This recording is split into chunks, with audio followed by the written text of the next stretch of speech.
Again welcome करता हूं एक नई वीडियो के साथ। एक बात हमेशा ध्यान रखना, अगर आप ये सोचते हो कि आपने किसी स्टॉक को देखा और एकदम से आप उसको ले लो, दूसरे दिन वो 20% बढ़ जाए, 30% बढ़ जाए, तो ऐसा नहीं होगा। और अगर आप ये भी कहते हो कि बस आप जैसे ही स्टॉक को देखो और आप उसमें सही एंट्री कर लो, तो दोस्तों ऐसा कभी नहीं होता। आपको इंस्टेंट ऑन द स्पॉट कोई भी स्टॉक नहीं मिलने वाला। आपको स्टॉक तभी मिलेगा जब आप एक वॉच लिस्ट बनाएंगे। वॉच लिस्ट में आप पहले से डिसाइड करके रखेंगे कि मैं इस स्टॉक को इस लेवल के ऊपर खरीदूंगा, इस लेवल के नीचे बेचूंगा। हाँ, इसके अंदर ये पोजीशन बन रही है, बस थोड़ी सी पोजीशन और बन जाए तो मैं रेडी हो जाऊंगा। तो अगर आप ये सोचते हैं कि सारा कुछ क्लियर हो, सारा कुछ ओके हो, आपको ऐसा स्टॉक मिल जाए, तो वैसा नहीं मिलता है। हमेशा से याद रखिए, एक वॉच लिस्ट बना के रखिए, अपनी स्टडी पहले से तैयार करके रखिए, एक प्री प्लान जो है वो तैयार करके रखिए, तभी आप अच्छे अच्छे स्टॉक्स फाइंड कर पाएंगे। ये बात का ध्यान रखिएगा। चलिए, आज की वीडियो में हम लोग इजी ट्रिप प्लानर लिमिटेड के बारे में बात करने वाले हैं। मैं इसके बिजनेस के बारे में बात नहीं करूंगा, क्योंकि बिजनेस आप लोग जानते हैं और नेट पे सर्च करेंगे आराम से मिल जाएगा। हम इसकी बात करेंगे सीधा सीधा टेक्निकल प्लस फंडामेंटल एनालिसिस के ऊपर। अगर आप लोगों का इंटरेस्ट है तो ही आप वीडियो को देखिए, आगे बढ़िए, अदरवाइज आप वीडियो को छोड़ के जा सकते हैं। अच्छा, तो हम लोग इसका टेक्निकल और फंडामेंटल करने वाले हैं। तो ध्यान रखो, सबसे पहले हम लोग होल्डिंग पैटर्न के ऊपर आएंगे, क्योंकि मेन इंपॉर्टेंट होता है हमारे लिए प्रमोटर। तो प्रमोटर का पैसा इसके अंदर कितना लगा है वो इंपॉर्टेंट है। हमारे लिए इंपॉर्टेंट है 50%। अगर 50% है तो बड़ी अच्छी बात है, अगर 50% नहीं है तो हम ये देखते हैं फिर FIs और DIs कितना माल लेके बैठे हुए हैं। अगर उनके पास दोनों को मिला के, प्रमोटर को मिला के 50% से ज्यादा बन रहा है तो ओके है, देन नो नीड टू हमें कि भाई प्रमोटर का 50% हो। तो यहाँ पर हमें ये देखने को मिल रहा है कि प्रमोटर का 50% माल है और नियर अराउंड 64.3 के करीब माल है। और इंपॉर्टेंट चीज ये भी है कि कहीं ना कहीं प्रमोटर ने माल को बेचा है। प्रमोटर ने जो माल बेचा है दिसंबर 2022 में बेचा है, तब स्टॉक काफी ऊपर भी चल रहा था, तो वहां से नीचे भी करेक्ट हुआ है। तो ये माल खरीदा किसने है, अब हमें ये देखना है। ये ध्यान रखिए। देखिए, ऐसा नहीं है कि एक स्टॉक को प्रमोटर बेचे तो वो नीचे की तरफ ही जाएगा, ऐसा जरूरी नहीं है। देखिए, इसमें होल्डिंग हैंड्स होते हैं। प्रमोटर बेचता है, FIs खरीदते हैं, FIs बेचते हैं, DIs खरीदते हैं, DIs खरीदते हैं, पब्लिक बेचती है। लेकिन हमारे लिए इंपॉर्टेंट क्या होता है, प्रमोटर, FIs, DIs और पब्लिक भी इंपॉर्टेंट होती है। लेकिन पब्लिक तब इंपॉर्टेंट होती है जब उसमें बड़ी बड़ी ट्रस्ट्स आते हैं, इंस्टीट्यूशनल्स आते हैं, बड़े बड़े फंड्स आते हैं ना, तब। ऐसा नहीं है कि हमारे जैसे लोग आ जाएं, छोटी छोटी कैपिटल 1-1 लाख रुपए के स्टॉक बाय करेंगे और बोलेंगे हम स्टॉक को रन कर सकते हैं, ऐसा नहीं है। जैसे कि पब्लिक के अंदर मैंने कल की वीडियो में आपको बताया था, बड़े बड़े प्लेयर्स बैठे हुए थे, तो वैसे वाले अगर लोग हों तो इंपॉर्टेंट होता है। तो चलिए इसको समझते हैं। तो FIs अगर हम देखें तो वो तो खरीद नहीं रहे हैं, DIs की बात करें वो भी खरीद नहीं रहे हैं। तो यहाँ पे पब्लिक की बात करें तो यहाँ पे भैया पब्लिक खरीद रही है। लेकिन पब्लिक के अंदर किसने खरीदा, देखिए 19% की होल्डिंग थी पब्लिक की, जो कि 31% आ गई है, यानी कि 10% के करीब करीब पब्लिक ने माल खरीदा है। और जो प्रमोटर ने माल बेचा है वो माल भी तकरीबन 10% के करीब करीब ही इन्होंने बेचा है। अब हम देखेंगे पब्लिक के अंदर कौन है भैया इंपॉर्टेंट जो इसको खरीद रहा है। तो हमें तो ये देखने को मिल रहा है कि कैप्री ग्लोबल होल्डिंग प्राइवेट है, जिन्होंने नियर अराउंड होल्डिंग 1.41% की है। बाकी तो भैया कुछ भी नहीं है, मतलब बाकी तो नॉर्मल पब्लिक के पास ही सारा माल है। म्यूचुअल फंड के पास कोई होल्डिंग नहीं है। यहाँ पर DIs की होल्डिंग बात करें तो life insurance corporation of India 2% की होल्डिंग लेके बैठा हुआ है, ये बात ध्यान रखिएगा। तो यानी कि इसने ही सारा माल खरीद के रखा हुआ है। FIs का डेटा यहाँ पे अवेलेबल नहीं है, प्रमोटर का डेटा अवेलेबल है, ये आप देख सकते हो, ठीक है। तो अब इसमें इंपॉर्टेंट ये है कि भैया माल खरीदा हुआ है पब्लिक ने, तो आप देख लीजिए पब्लिक अगर आपको लगता है ऊपर ले जा सकती है तो बहुत अच्छी बात है, बट पब्लिक ऐसा कर नहीं पाती है, इस बात का ध्यान रखिए। जब भी ऊपर लेके जाता है स्टॉक को वो बड़े प्लेयर्स होते हैं। तो होल्डिंग अभी भी देखा जाए तो बड़े प्लेयर की है इसके अंदर, क्योंकि इसमें अभी भी प्रमोटर का बहुत अच्छा माल है, वो इसको रन कर सकता है, कोई दिक्कत वाली बात नहीं है। हाँ, दिक्कत जरूर है कि प्रमोटर ने थोड़ी बहुत ही प्रॉफिट बुकिंग की है, भैया हो सकता है उसको पैसे की जरूरत तो उसने बेच दिया। ऐसा थोड़ी है कि कंपनी अच्छी नहीं है तो उसने बेचा है। बेचने के पीछे हजारों रीजन होते हैं, लेकिन खरीदने के पीछे एक ही रीजन होता है, बाइंग। यानी कि स्टॉक ऊपर जाएगा। तो ध्यान रखना, सेलिंग को हमेशा नेगेटिव नहीं लिया जाता।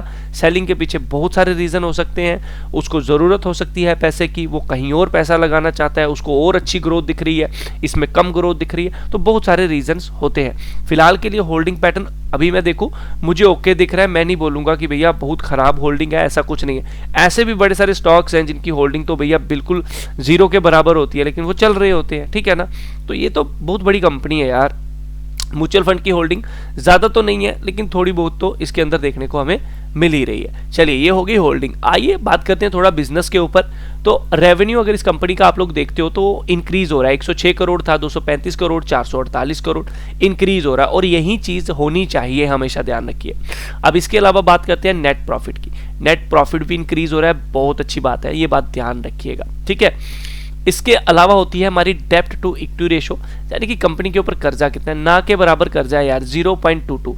ये रेशो जब भी 1 के ऊपर चली जाए ना, 1 के ऊपर, तब रिस्क वाली कंपनी हो जाती है। जिसका रेशो 1 के नीचे है ना, तो घबराने की जरूरत नहीं है, वो कंपनी संभाल सकती है अपने आप को, ये बात हमेशा ध्यान रखना।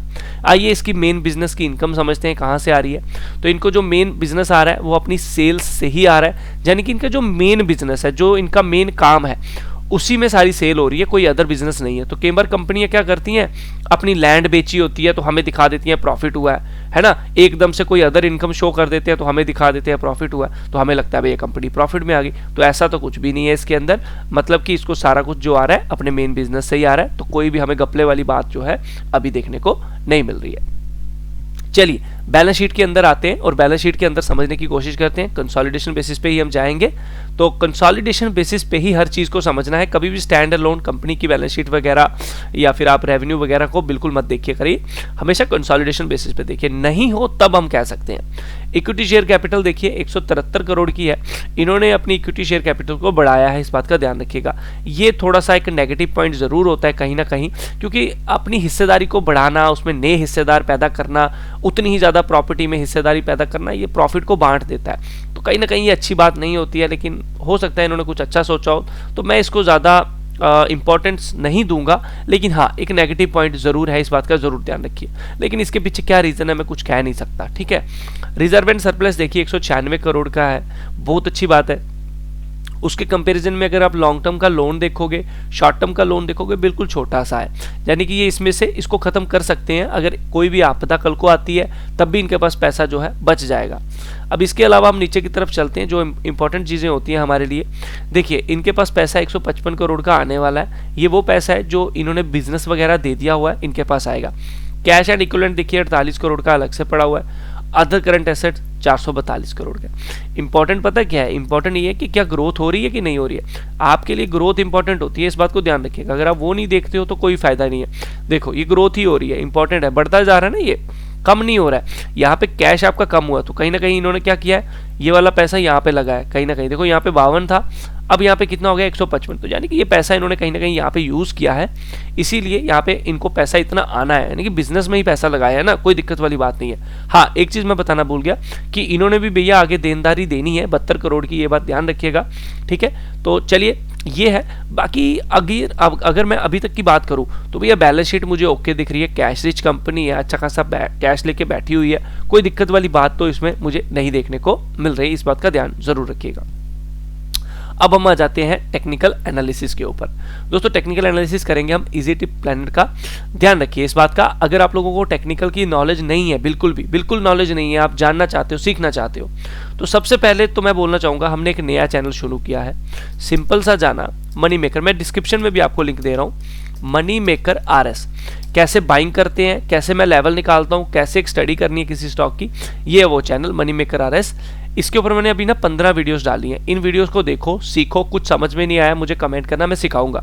जो भी मैं बातें करता हूँ ना वो सारी इसमें सिखाई हैं, कैसे लेवल को निकाला जाता है, कैसे ट्रेंड लाइन बनाई जाती है, सपोर्ट रेजिस्टेंस क्या है, बाइंग कैसे होती है, ये पार्ट 1 पार्ट 2 पार्ट 3 करके ये सारा एक एक करके देख लेना। प्लेलिस्ट बना दी हुई है मैंने, तो इसको जरूर देख लीजिएगा, ठीक है। तो इसके ऊपर बाकी भैया जिस चैनल पे अभी हो इसको मत भूल जाइएगा, इसको भी आपने फॉलो करना है और सब्सक्राइब करना है। अगर अभी तक वीडियो में हो ना यार, तो यार प्लीज़ सब्सक्राइब कर देना। आपके सब्सक्राइब, आपके लाइक की बहुत ज़रूरत होती है, आप बाद में भूल भी जाते हो, तो लाइक कर देना अगर अभी तक वीडियो में थे, ठीक है। चलो अब टेक्निकल बेसिस पे ये स्टॉक कहता है कि मेरे पास एक इंपॉर्टेंट लेवल है 59.60, जिस तरह से ये अभी चला हुआ है तो इसको 59.60 पे जाके कहीं ब्रेक लगनी चाहिए। छोटी सी ब्रेक लगेगी 53.95 रुपये, बट यहाँ पे रुकने के बड़े कम चांसेस है। रुकेगा ये 59.6 का, यानी कि जिस तरह से अभी चल पड़ा है आप 60 रुपये 59.6 के टारगेट तो यहाँ पे ले ही सकते हैं। लेकिन ध्यान रखना, अगर ये 59.6 के ऊपर 1-2 हफ्ता अच्छे से क्लोज देता है, ग्रीन कैंडल क्लोज करता है, तो हमारे लिए बहुत अच्छा होगा। एक कंसोलिडेशन बनाएगा। ये कंसोलिडेशन क्या होता है, जो अभी चैनल बताया ना उसके अंदर बताया गया कैसे एक स्टॉक एक चैनल पैटर्न में रहकर ऊपर की तरफ चलता है और फिर हम एंट्री लेते हैं। उसके लिए मैं अपडेट भी करूंगा इस स्टॉक में, ठीक है, वो सिखाया गया है आपको। तो इसके ऊपर जैसे ये कैंडल बनी है ना 1 2 3 4 तो आप ये कह लीजिए 59.6 के ऊपर अगर ये 3-4 महीने अच्छे से ट्रेड कर गया, 1-2 महीना ग्रीन कैंडल बना गया, तो हमारे लिए बहुत अच्छी बात है। उसके बाद चले तो हमें बहुत अच्छे लेवल्स देखने को मिलेंगे। इसके अंदर एक चैनल पैटर्न भी था ये वाला, तो इस चैनल पैटर्न के अकॉर्डिंग ये स्टॉक इसके अंदर आ जाएगा। और अगर इसके अंदर आता है तो आने वाले टाइम में ये आपको 122 100 प्लस के टारगेट दे देगा। अब आप बोलोगे ये आप कैसे बोल रहे हो? देखो इस स्टॉक की एक हैबिट है, ये जब भी चलता है पहले तो एक चैनल पैटर्न में चलता आ रहा था। ये देखिए यहाँ से जब पिछली बार चला था स्टार्टिंग में तो इसने 278% का रिटर्न दिया। उसके बाद फिर जब ये यहाँ से चला तो इसने जो रिटर्न दिया नियर अराउंड 96% का रिटर्न दिया। फिर दोबारा जब इस चैनल पैटर्न से ये चलना शुरू हुआ तो आप यहाँ से कह सकते हो चला और इसने 60% का रिटर्न दिया। तो नियर अराउंड आप ये कह सकते हो 50% का रिटर्न इस चैनल पैटर्न में देता है। तो ध्यान रखना, अगर 59.6 के ऊपर ये अच्छे से सस्टेन कर गया, आपको वॉच लिस्ट में रखना है, वेट करना है 59.60 का। अगर यहाँ पे अच्छे से सस्टेन करता है तो ये स्टॉक ऊपर की तरफ जाएगा। फर्स्ट ये इस लाइन को हिट करने की कोशिश करेगा, जब तक इसको हिट नहीं करेगा ना तब तक ये रुकेगा नहीं। तो हो सकता है ये अगर आहिस्ता आहिस्ता करके यहाँ पे पहुंचा तो इस हिसाब से यहाँ तक जाएगा 88-92 तक। लेकिन अगर उसके बाद ये इसके बीच में आ गया तो आप यहाँ से ये मान के चलिए कि आपको 50% की रैली तो ज़रूर देगा।